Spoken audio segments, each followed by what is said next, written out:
And now the opportunity life presents us is to make decisions that either keeps us in balance with who we really are or not. And I think one of the reasons most of us feel discomfort or don't feel ourselves or don't know who we are is because we're making decisions that are inconsistent with that true cause, with that why. So you raise the case of individual athletes who become champions and then suffer depression. It's a fairly common story. You hear this from Olympians. Michael Phelps becomes the most medaled, Olympian of all time, immediately suffers depression. Andre Agassi becomes the most storied, tennis player of all time, immediately becomes depressed. And what I've learned from talking to some of these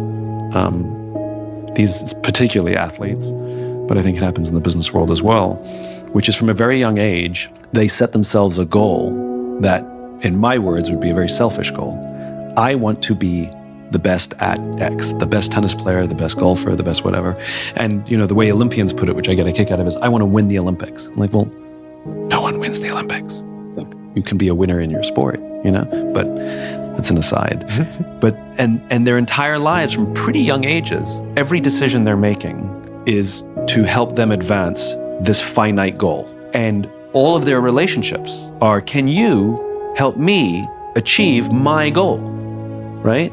And if you can no longer help me achieve my goal, I don't need you anymore as a coach or even a friend. And there's huge sacrifices, missing of birthdays, missing of Christmases, missing of major life events, because I have to practice so I can achieve my goal. And when they get interviewed on the news, or at the Olympics or whatever, why do you do it? And they all say, well, I'm doing it to inspire the little kids, which is complete bullshit.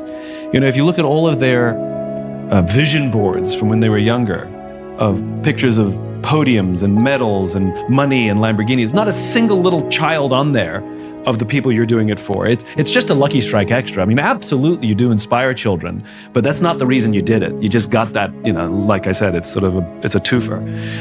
And then when they achieve or don't achieve this thing, and then can no longer compete for it, they've set their entire path in all their relationships on these finite selfish goals. And so when it's complete, they realize they don't really have a lot of friends around them. They don't really have a lot of close relationships. They don't really even have a sense of purpose, because they've been spent the past 20 years or so with one purpose, which was this finite goal, which now has run out.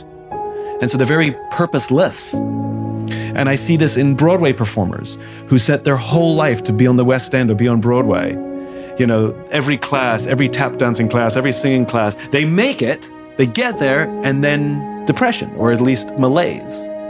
Or senior executive, same thing. If I just make $1 million, if I just become a millionaire, then I'll feel. And the problem with all of those things is, as I said before, they are selfish. It is your goal for your reasons, which is not fulfilling for any social animal, for any human being. Our sense of joy and fulfillment and love and purpose comes from our ability to serve another human being. Have a child, tell me how your life changes. Fall in love, tell me how your life changes. Think about all the stupid things, irrational things we've done for love. We get on planes and travel around the world just to say, I love you. We do ridiculous things, and it all feels worth it. And the sacrifices we make for a child all feel worth it, but these are no longer for us, and these things will live on beyond our own lives. They are not finite, they are infinite. And there's nothing wrong with personal achievement, there's nothing wrong with setting goals, but it has to be in the context of something even bigger.